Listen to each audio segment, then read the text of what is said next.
पिता के द्वारा कोई संपत्ति बेचा जाता है, मतलब पिता है उनके नाम पे भी संपत्ति है, अगर उस संपत्ति को पिता बेच देते हैं, ठीक है, तो उस केस में वो जो है अमान्य हो जाता है, मतलब वो मान्य नहीं होता है।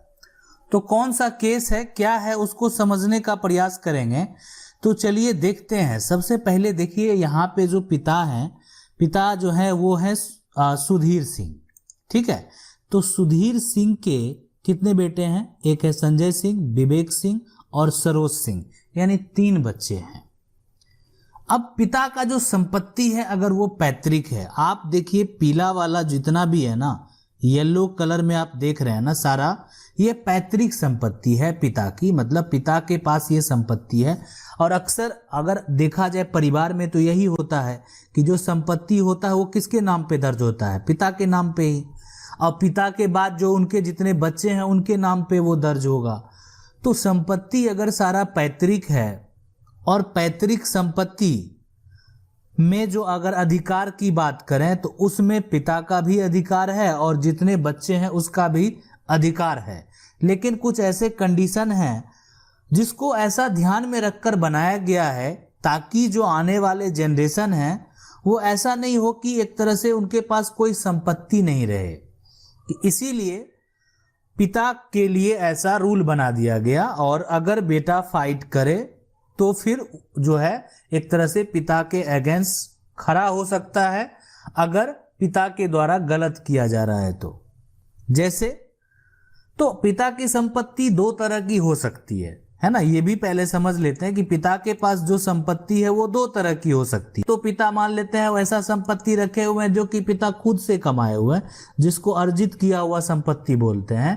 तो ये जो है पिता खुद कमाए हुए हैं, ये अपनी मेहनत से, इनको नौकरी होगा मान लेते हैं, या कुछ अन्य जो भी करके कार्य करके ये अपना कमाए होंगे, तो ये केस हो सकता है, कोई बड़ी बात नहीं है।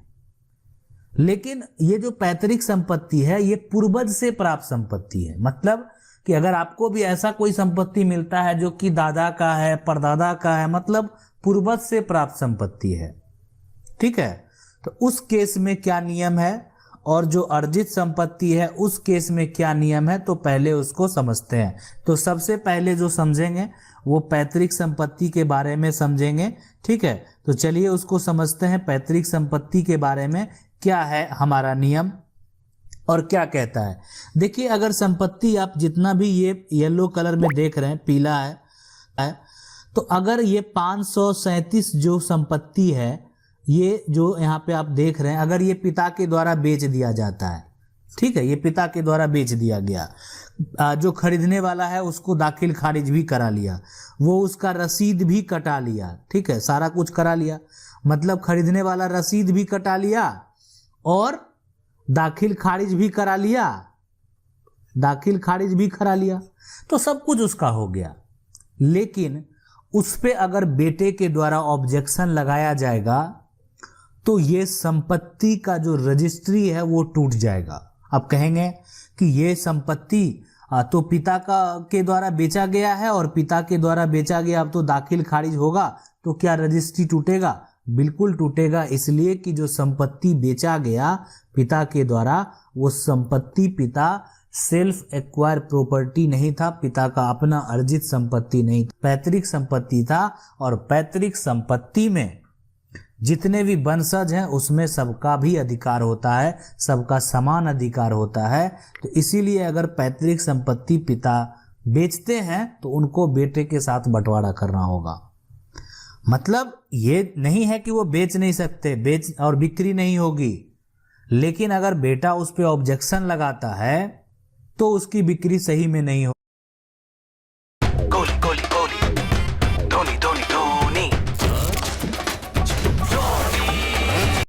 होगी।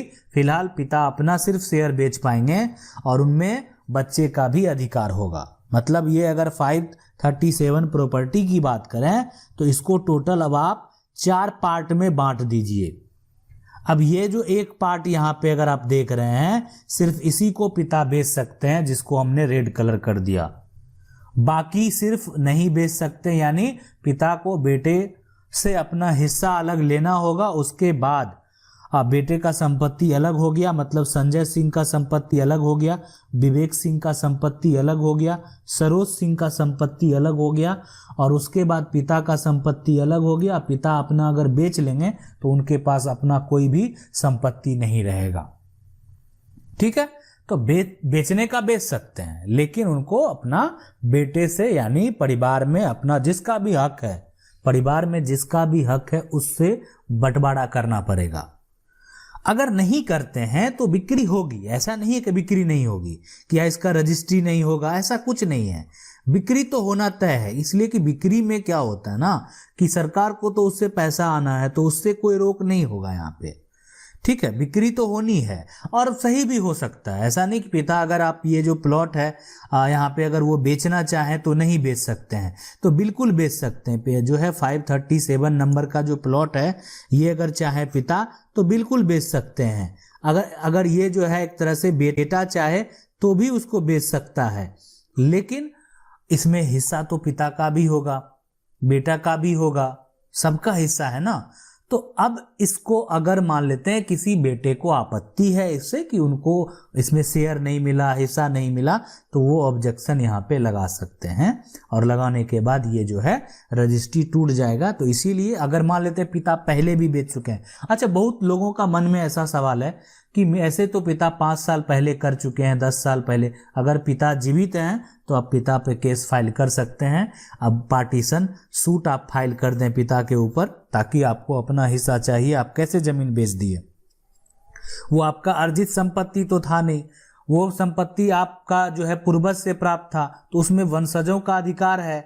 अब वंशज को के रहते हुए, मतलब ऐसा नहीं कि वंशज उस समय नहीं थे, वंशज के रहते हुए अगर पिता बेच देते हैं, अब नहीं है कोई तो वो बात अलग है, लेकिन वंशज जो है अगर है, मतलब आपका जन्म हो गया है, जो है आपके भाई का जन्म हो गया है, उसके बाद पिता वो संपत्ति बेचते हैं और बेचते जाते हैं, तो उस केस में अब देखिए, अगर आपको मन में ऐसा लग रहा होगा कि हम आपको ये सिखा रहे हैं कि पिता पे आप केस फाइल कीजिए, देखिए ये जो हमारा एक तरह से संस्कार है वो उसकी इजाज़त नहीं देता है।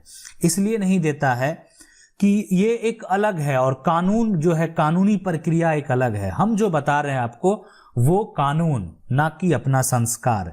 तो अपना संस्कार जो कहता है, लेकिन अगर पिता ऐसा करते हैं कि मतलब उनका जो है एक तरह से, अगर मान लेते हैं वो संपत्ति बेच के किसी के लिए अच्छा करते हैं तो वो कोई बुरी बात नहीं है, लेकिन अगर संपत्ति बेच के उसको नष्ट करते हैं वो तो सही बात नहीं है।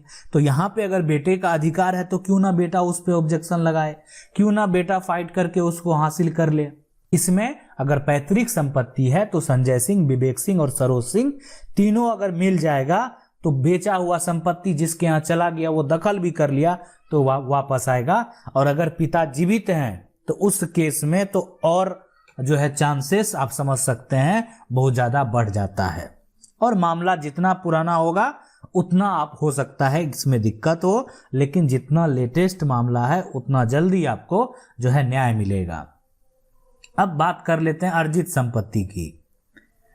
अर्जित संपत्ति पिता जो है बेच सकते हैं, उनका वो है, अगर आप बेटे हैं और पिता के द्वारा अर्जित संपत्ति है, मतलब पिता खुद की कमाई से, ठीक है, खुद की कमाई से कोई संपत्ति बेच कर नहीं, कोई पैतृक संपत्ति बेच कर नहीं, खुद की कमाई से अगर संपत्ति बना लिए, ठीक है, मतलब खरीदे, उनका कोई सर्विस होगा, बिजनेस होगा, उसके बाद वो खरीद किए हैं, तो उसमें उस बेटे का कोई भी अधिकार नहीं होगा।